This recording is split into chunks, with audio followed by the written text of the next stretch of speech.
and I won't back down. Hey, baby, there ain't no easy way out. Hey, everybody, thanks so much for joining us right here on The Right View. Tonight, we're joined by Editor-in-Chief of the Post Millennial, Libby Emmons, as well as former national spokesperson for the RNC, Elizabeth Pipko. Ladies, welcome to the show. Big news, Libby. We got big news today. Travis and Taylor, it's official. They're getting married. There's a ring. There's an engagement. Do we think this means Taylor is going to stop with all of the sob stories in terms of her songs and the whole thing about breakups? What's she going to write about for her music from now on? What do you think? No, I think Travis better watch out. And even more, so should any kids that they might have. She's going to spill her guts on that. Could you imagine a Taylor Swift mom album? I think that would be a little cringy, in fact. But, hopefully that's what we have to look forward to. I think that, they should have a bunch of kids. And then I guess they should probably break up because they're in Hollywood. And then the kids can become all trans. And that will be the legacy of Taylor Swift and Travis Kelce. It will be perfectly in Hollywood tradition. Libby's got it all planned out, Liz, apparently. But listen, I'm here for love and engagements and celebrations. I think we need more of that sort of thing. I will give Taylor a little bit of credit for maybe introducing girls out there to football. I have always been a big football fan. Liz, I know your husband is a big football fan, but for some girls, it feels a little like, oh, I don't know, I don't understand it. Maybe girls paid a little more attention. What's your whole take on the Travis Taylor? Do they last? What are we giving them, Liz? What do you think? I don't know, I feel like a bad person, hoping that they don't. So I'll just say I hope that they last. I hope everyone's relationships last and last long and are great. I'm not a big Taylor Swift fan, but I don't despise her like a bunch of people do. I hope for the best. Her songs haven't been great lately, so maybe the love will bring back her talent that she lost a few years ago. Maybe it'll bring back some of the country stuff that she started with, which I actually liked. But I wish everyone the best. I don't want that karma, so I hope they last and I hope it's great. P.S. I really believe in karma. I believe in karma so big league, as President Trump says. And by the way, ladies, we see it happen. You see what's going on right now with, of course, this Letitia James case, the AG case that was absolutely bogus and ridiculous, that was brought against Donald Trump as lawfare, as a way to smear him in the midst of a presidential election where they tried to value Libby Mar-a-Lago at $18 million. Completely outrageous. And, of course, President Trump had to pony up $500 million in fines for that. It was just insane. That, of course, has been overturned by an appellate court. I feel like all of the stuff with the auto pin is starting to come out. We're now finding out about the Russia collusion hoax and all that went on there. I got to tell you something, Libby. I really believe in karmic energy. I believe in being a good person and doing the right thing. It comes back to you. The universe brings it back. God brings it back. I feel very happy, though, about all of these things that are coming back around, and we're finally getting the truth about all of them. Our medical system, we got people in place now who are actually saying, yeah, you know what? The things we said about COVID, that we had people tell us about masking and vaccines and all the nonsense, they were all wrong about it. It did start in a lab. Feels like it's coming around, Libby. Do you feel that? Yeah, isn't it one of those things where everybody who was told that they were wrong and needed to shut up and get off social media and had to lose their jobs, now it turns out that everybody was right in the first place? I was very happy to see the Tish James civil case overturned. That was one of the stupidest, most egregiously partisan civil cases that we have ever seen in this country, and I'm very glad that it's not there anymore. It didn't make any sense at all to say that there were so many doofy things about it, right? To say that Trump had overvalued his properties and that he took loans out and then paid them back with interest. And so no one was harmed. Literally no one was harmed. And Tish James made it all up. And now it turns out that she may be on the hook for mortgage fraud herself, which would be exactly the kind of karma that you're talking about. Totally. And, I don't know if she is or not, but it certainly makes sense to turn the tables and just have a little look-see at what's going on in her finances as well. And we've also seen John Bolton with the having his home raided over potentially classified documents, absconding with official secrets after the FBI raid of Mar-a-Lago, which also made no sense. It's one of the most absurd raids ever, and no one can even find a reason for it. So yeah, I think you're right. Karma's coming back around, and a lot of people are being proven right, and that's kind of what we thought was going to happen all along. Yeah, I'm happy to see it, Liz. Isn't it interesting, though, by the way, that CNN wasn't tipped off, Fox News wasn't tipped off outside of John Bolton's house when that happened? Remember, Roger Stone? They all knew about it somehow. Miracle, miraculous. They all knew about it. Nobody was outside waiting on that one. I don't know. Everybody can make their own assumptions there. We're making America safe again, though, Liz. And I think that is one of the things that Donald Trump will go down in history for finally doing. It's so basic. These kind of things, like safe communities, these are just basic tenets of life. Like, you have to have safety and security, otherwise nothing else matters. Yet our nation's capital, as we know, was just overrun with crime, carjackings, murders, sky high numbers for those sorts of things. And so President Trump said, look, I'm going to take this under my own accord. I'm going to make sure we federalize the police force here in D.C. He has 30 days to do it. We are now 13 days into this, Liz. We have not seen one murder in 13 days. This is the first time in recorded history that we can say that. Violent crime has dropped 22% since this happened 13 days ago. It's really incredible to see. And my favorite part now is that this is a great thing for all of the people who live in D.C. This is a great thing for anyone who wants to go visit D.C. President Trump is saying, you know what? I may just take this elsewhere. I may replicate this in other cities that are not doing the job of keeping their citizens safe. And my favorite part, Liz, is when he says that, then all of these Democrat mayors of these cities, because they're all run by Democrats, of course, the most dangerous crime-ridden cities in our country, they all went crazy about it. Why wouldn't, Liz, you want somebody to come in, clean up the streets, and actually do the job of keeping your citizens safe? I don't get it. No, I don't either. And it's been such a fun few weeks for me because when I go on these, they claim to be mainstream, unbiased, but let's say liberal networks, and they yell at me about this, I finally get to look at them and say, you guys are going to regret this so much. It's like the men and women's sports thing. Like, you guys will just take the losing side in every 80-20 issue and end up losing more voters, as we now know. I mean, they're losing voters in every single state across the board for the Democrat Party. I don't understand why they can't go out and say, I didn't vote for Donald Trump, I don't support Donald Trump, but this is a good thing. And I'm glad that he's doing it. It is so pathetic and it's so embarrassing, and I'm loving every single second of it, because any normal person that you ask, even liberal friends of mine in DC, are happy to whisper to me and say, I'm glad he's doing this. I was too scared to walk my kid to school, or I was too scared to jog through the park. I can only jog at home in my treadmill because it's too scary to go outside, especially certain hours of the day. So I think it's fantastic, and I hope that they keep it up because it is so embarrassing, and everyone sees through it, right? There's kind of a consensus in our country that we want to all be safe, whether it's a Democrat or a Republican that's making that the reality for us. And I hope they continue up with this nonsense because it's only helping President Trump. It's amazing, actually, to see that there are people out there, Libby, whose response to this is, well, we don't want this. One of them, by the way, is Wes Moore. He's the governor of Maryland.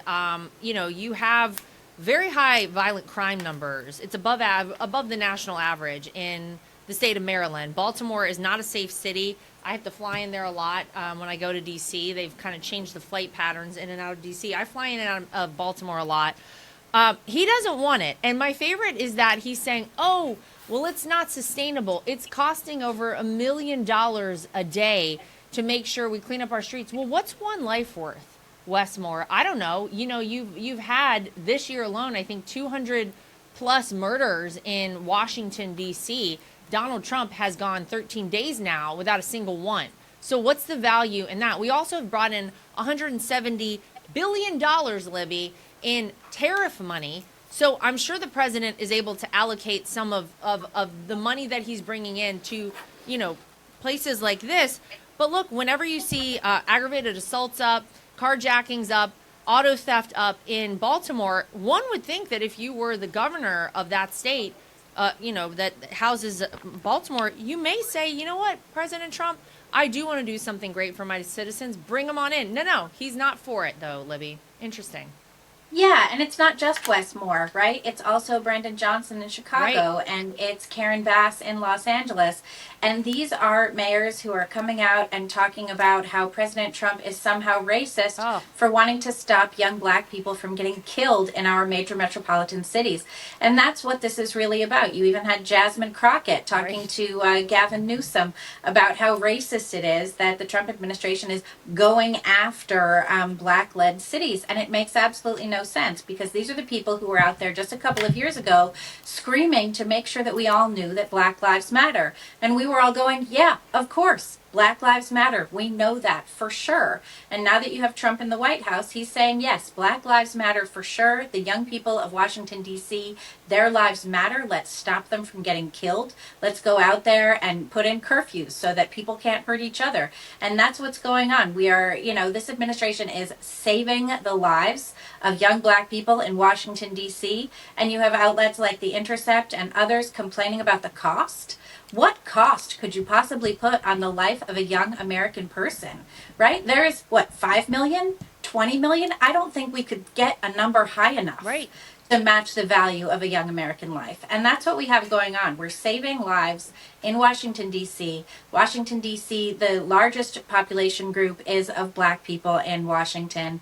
And there's no reason that these moms and dads should see their kids come home in body bags. And there's no reason that these kids should be allowed to fight with each other out in the street, as we've been seeing in the Navy Yard. And now we're not seeing that. And I applaud this maneuver to, save American kids. We need our kids. We need them strong. We need them educated.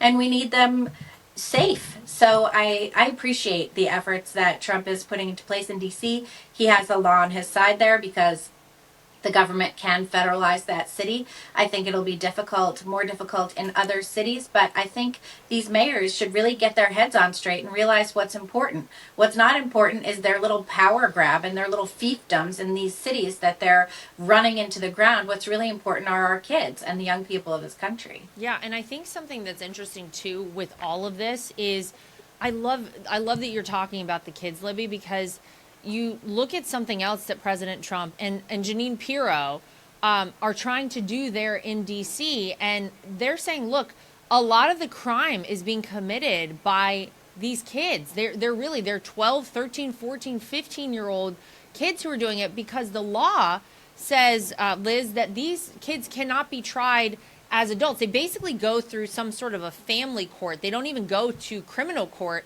when they commit crimes, when they commit violent crimes, when they commit carjackings. The people out there who want to see this kind of chaos reign, they understand that. So they recruit these young kids to go out and do their dirty work. And because of the way the law is written, it doesn't, there's no consequence for them. Well, guess what teaches kids how to be good adults? Consequences do. So I love that you have President Trump and Jeanine Pirro out there saying, look, we're looking at lowering the minimum age requirement to charge someone as an adult. There have to be consequences, Liz, for these kids who are going out there and committing these crimes. Otherwise, they're never going to learn anything. It starts here. It starts now. If they start down a path of crime and this is all they know, they're not in school because nobody is forcing them to go to school. The schools aren't teaching them anything anyway, which is why we're trying to get rid of the Department of Education, which is why in the One Big Beautiful Bill, President Trump has money in there to go to school choice for parents so they can actually send their kids to schools that teach them how to live one day, how to be an adult one day. You have to have consequences for these kids. Otherwise, this sort of thing is just going to continue, and it is a self-perpetuating cycle. These kids start here at 12, 13, 14. They're never going to get out of this system. This is going to be their life forever. Right, and when you look at the ages, I mean, you said it there, they're, like you said, 12, 13, 14. It's actually not just a problem of crime, of, law and order. It's a problem of, a really deep systemic issue where we're literally allowing, if not encouraging, young people to take on these paths, knowing that they're not going to be, dealt any real consequences that would actually scare them off. of those horrible decisions. And it's really sad. And I think it's almost sadder, the fact that if Joe Biden had said, we're going to look into this and looking into changing that age so that we can actually prosecute these kids that are committing these crimes, he would be celebrated, right? He'd be applauded because they would say, what a smart idea. Not only will you start kind of limiting some of these crimes and bringing back law and order, but you're going to help put these kids on the right path and change the trajectory of so many young people in DC. And when Donald Trump does it, it's the polar opposite response. Again, any single person asked about this, if you throw out the words Republican or Democrat, they would all be on the same side. Every normal, moral, common sense human being in this country would be on the exact same side. Nobody wants to see this. We don't care if it's in a blue state or a red state. We don't want to see this happening on the streets, and we don't want to see it happening to the next generation. So the fact is, this should be celebrated. And again, when we look back in a couple of weeks, it's going to be, and Democrats will again regret the side that they took in another basic common sense issue. It's amazing to see him just continue to melt down and go down. Like, when I think they've kind of gotten to rock bottom, I guess they haven't. They just keep doubling down on crazy stuff and ideas that no one agrees with. One of those people, I would say, is the person who seems to be the front runner to become the next mayor of New York City, Zohran Mamdani. It sounds like he is okay with not punishing misdemeanor crimes. Libby, it's exactly what we're talking about here. If you let a misdemeanor just slide, then guess what the next step is? This is kind of the nonsensical way they operate the state of California, where if it's under like $1,000, they don't even do anything. They just kind of write it off. It's crazy. You have the Democratic Socialists of America's national platform that he agrees with, and he says that it labels prisons and police as instruments of class war, and says their purpose is to guarantee the domination of the working class. So basically, they want the abolition of any sort of incarceration, from prisons to police themselves. They feel like that this is just a bad thing. It feels bad, Libby. He's on board with this. I guess he's okay with their platform. But if you are not punishing the misdemeanor crimes out there, guess what happens next? The crimes get bigger and more violent and more dangerous for the people who live in those cities. Ladies and gentlemen, this is the guy who wants to be the mayor of New York City. Libby, this is crazy.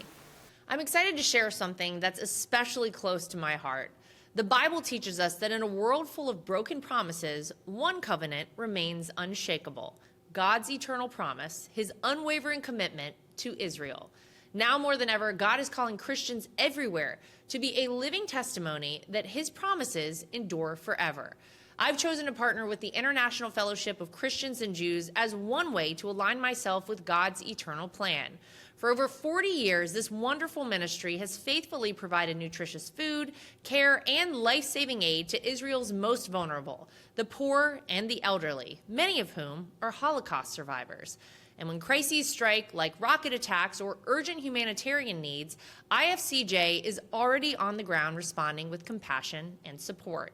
Join me in standing for Israel and declaring God's faithfulness to all generations. To learn more and find out how you can help, visit ifcj.org. That's ifcj.org.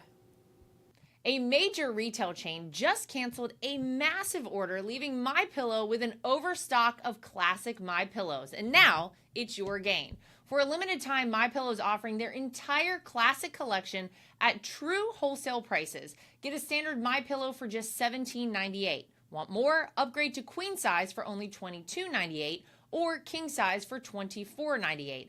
Snag body pillows for $29.98 and versatile multi-use pillows for just $9.98. Visit mypillow.com and use promo code TRUMP or call 800-624-3945 to score these amazing deals. Plus, when your order totals $75 or more, you'll receive $100 in free digital gifts. No strings attached. That's right, premium pillows at unbeatable prices and bonus gifts to top it off. Don't wait. Head to mypillow.com or call 800-624-3945 now. And don't forget to use promo code TRUMP to grab your standard MyPillow for only $17.98 while supplies last. It is crazy, and it's exactly like you said with California. California had a law that said any shoplifting or theft under $900, I think it was not going to be punishable. They eventually had to overturn that because it turned out that big syndicates put into place massive shoplifting rings, and they were just going up and down the coast stealing everything. You also had a situation in California where loitering was no longer a misdemeanor. And what police said was they no longer had an entry point to talk to people who may be trafficked on the street into prostitution. They had no reason to stop and talk to them. So taking away loitering meant more victimization of people who were in human trafficking on the streets of Los Angeles. That's a problem. This is what Mamdani wants to do to New York City. It's not just with the shoplifting. It's not just with the prostitution, which he also thinks should be decriminalized or legalized, which is just a recipe for, more human and child trafficking. But he also is in favor of, not having what has been called in New York City broken windows policing. And the thing that broken windows policing is it's like I was saying with the loitering. It gives officers a chance to intervene in a person's life and in a circumstance early on, before somebody gets hurt, before there's a violent crime, before there's, a big theft going on, before there's a break and entry. It gives officers a chance to stop and talk to someone. Hey, you're graffitiing something. What else are you doing? What else is going on? You're jumping a turnstile. What else is going on? Where are you going? What's happening with you? What are you about? And we need our beat cops to know the people in the neighborhood, to know what's going on, and to have reasons to go talk to them. That's important. And this is the kind of thing that Mamdani wants to get rid of.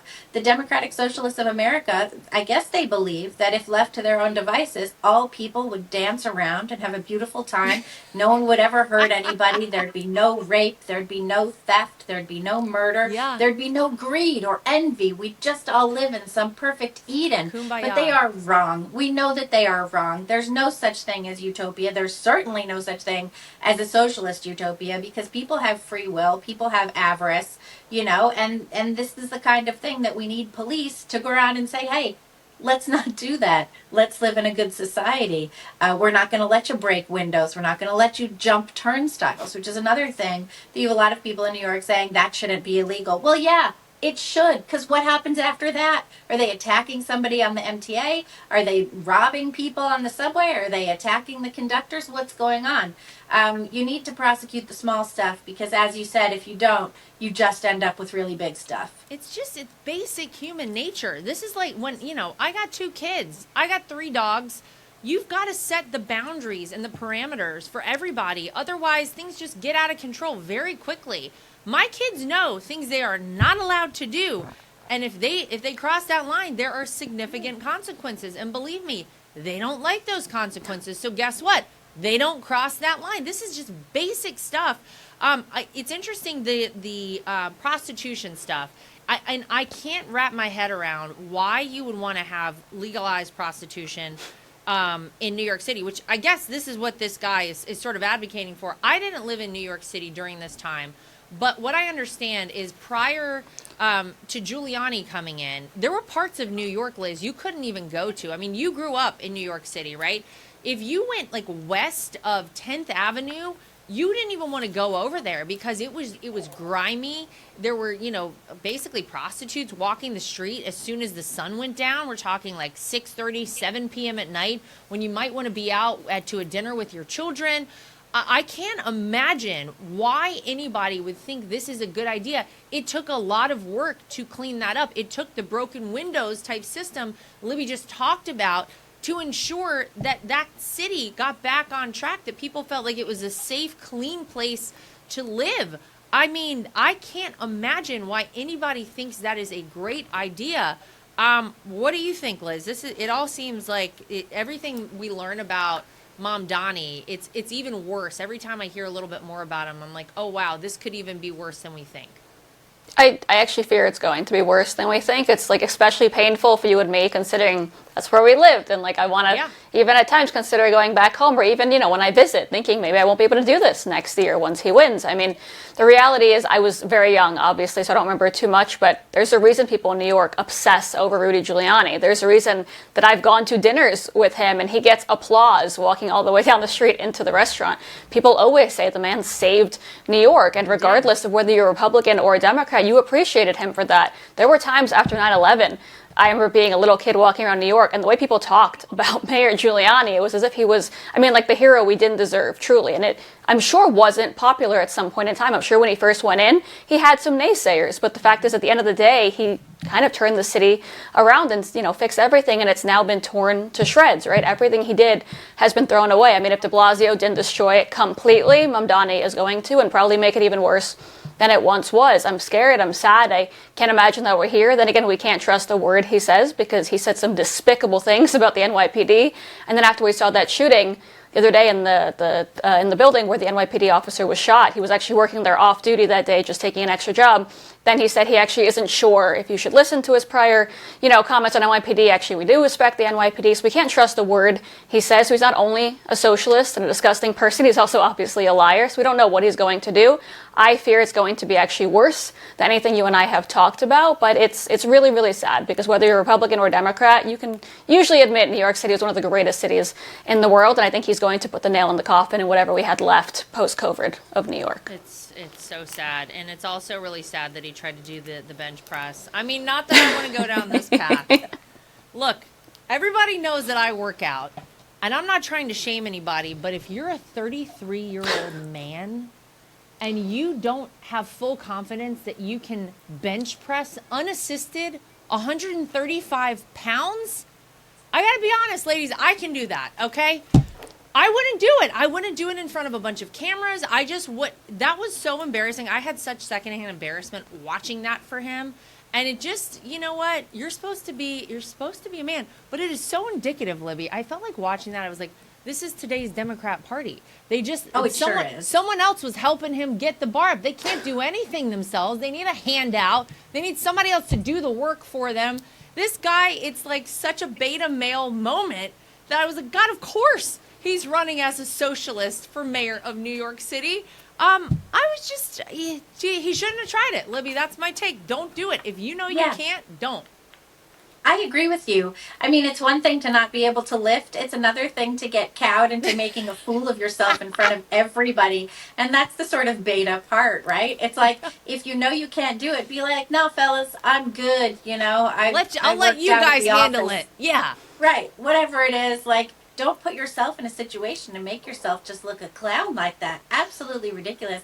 And I agree with what Liz was saying about Rudy Giuliani. He was the best mayor ever. And the one time that I did meet him, I went up to him at a party and I saw him there and I was like, oh my goodness. And I went up to him and I said, you know, Mr. Mayor, thank you so much for what you did for the city of New York, you know, because that's his legacy and it has been destroyed. And this Mamdani guy, he has absolutely no business running for mayor of New York City. He has no business leading what is literally the greatest city in the world. And I really hope that, you know, somebody gets him out of the way. But the Democrats have not done themselves any favors at all. They brought into effect this stupid ranked choice voting system, which is rank. They somehow, you know, let Eric Adams just be completely corrupt, his entire administration. And the worst part about it is how classlessly corrupt it is. You know, I say that as someone who spent a long time in New York as well. Like, one of his recent aides or whatever got busted for bribery, including $10,000 worth of seafood. Like, buy your own lobster, girl. Like, it's okay. You can do that. You know, you have a job and everything. You don't need that. Absolutely ridiculous. And Eric Adams, you know, with the bribery about Turkish Airlines, at least if you're going to be corrupt, do it for something good. Don't do it for stuff you could just pay for on your own anyway. You know what I'm saying? And then Andrew Cuomo, what's he doing there? He made a fool of himself, and everybody knows it.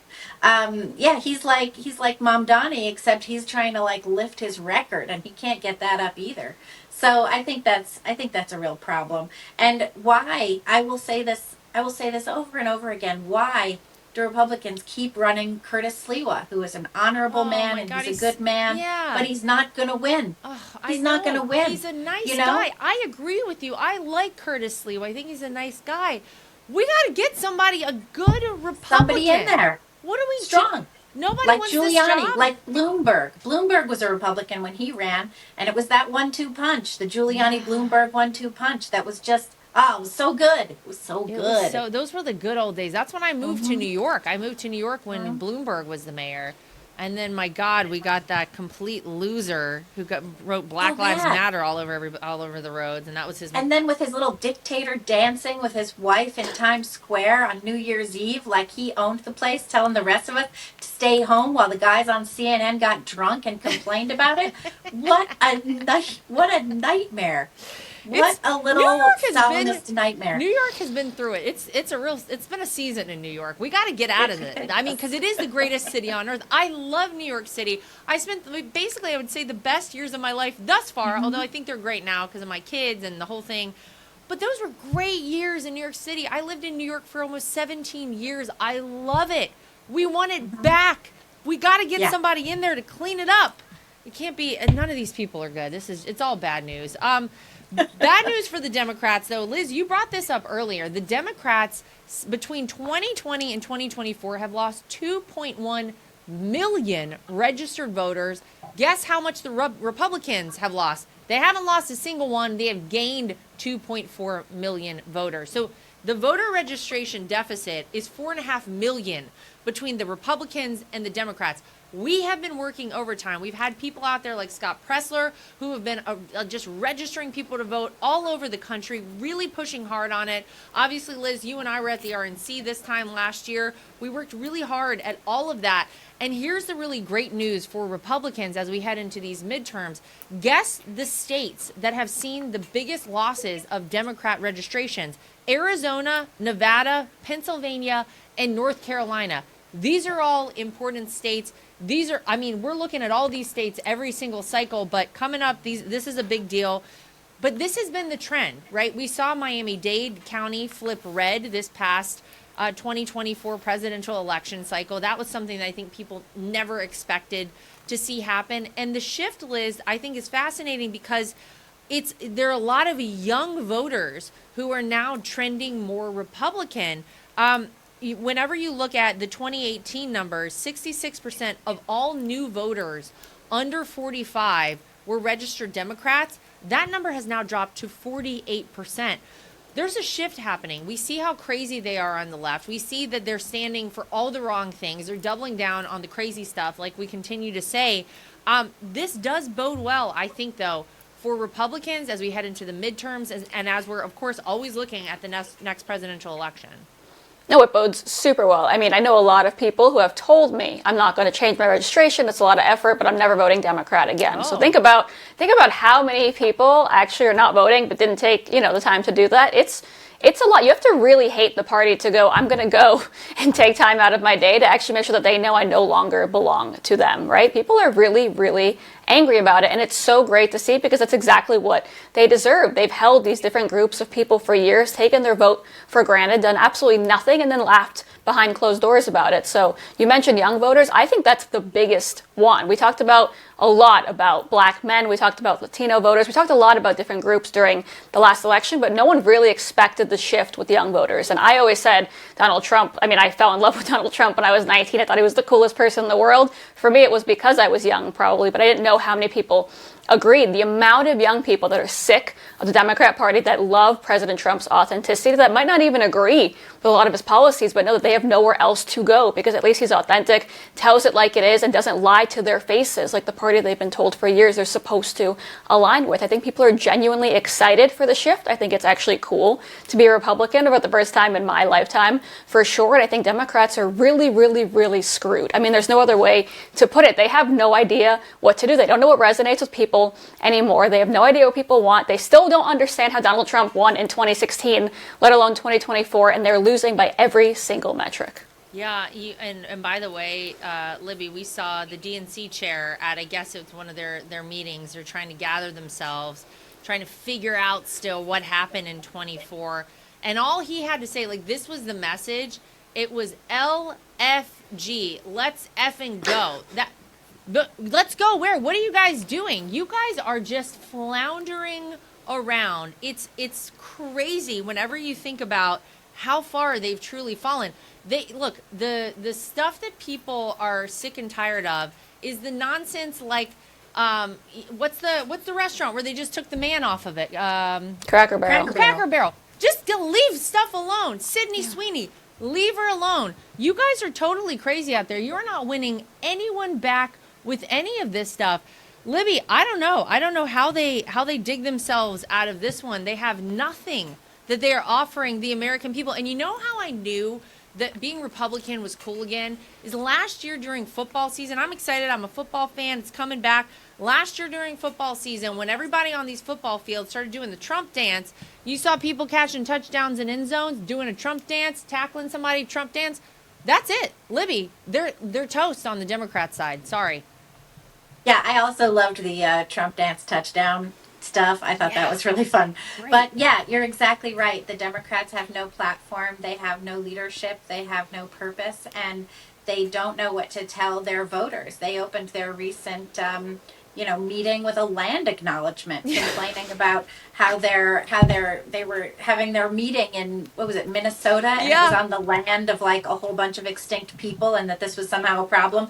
But you'll notice they complained about it, but they didn't offer to give any of the land back. Funny how because that they works. just want to say that it's a problem, but they don't actually want to do anything about it. And that's how they feel about their whole party right now as well. They stand for what? More murder. They stand for more child sex changes. And somehow their only great hope is the big tall white man in California, Gavin Newsom. So they're betraying everything that they believe in over and over again. And then they're saying they never even believed in that original thing in the first place. It's really tragic to see. I believe in a two-party system. I think we need a good opposition. You say, hey, I like that idea. I don't like that idea. Let's go back and forth, and then you get the best ideas out of everybody. That's the best case scenario, but we don't have that at all. We just have an opposition party that is floundering.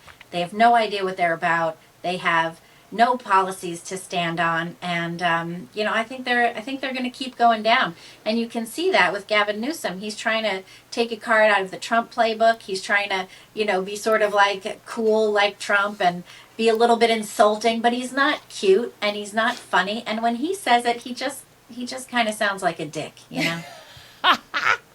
He does. You know what? You just can't. You got to be yourself. Authenticity will always reign. And that is why I agree with you, Liz. That's why people were so drawn initially to Donald Trump. Because, man, he came out and people were like, whoa, what is this guy saying? What's going on here? But people liked it because it was real, because it's really him. You can't try to do your best Trump impression to, mimic him and think that it's going to work for you. It's not going to work. It's never going to work. Bless their hearts on the Democrat side. I agree, Libby. I think it would be great for our country to have the opposition party not be completely insane, to have some counter. Yeah, I mean, that's how this country was founded, right? But we're not there. We're supposed to be able to debate like basic ideas, but we're so far. No, we're not even close to there. So until they rein it in and get it back together, I'm okay with Republicans sweeping the midterms. I'm okay with Republicans hanging on. I'm okay with that too. Yeah, to the presidency for another 4 years. Good luck to them. Libby and Liz, you guys are the best. Thank you, as always, for joining us here for The Right View. To everybody at home, make sure you like, subscribe, share, and follow, and we'll see you back here next time for more. And I won't back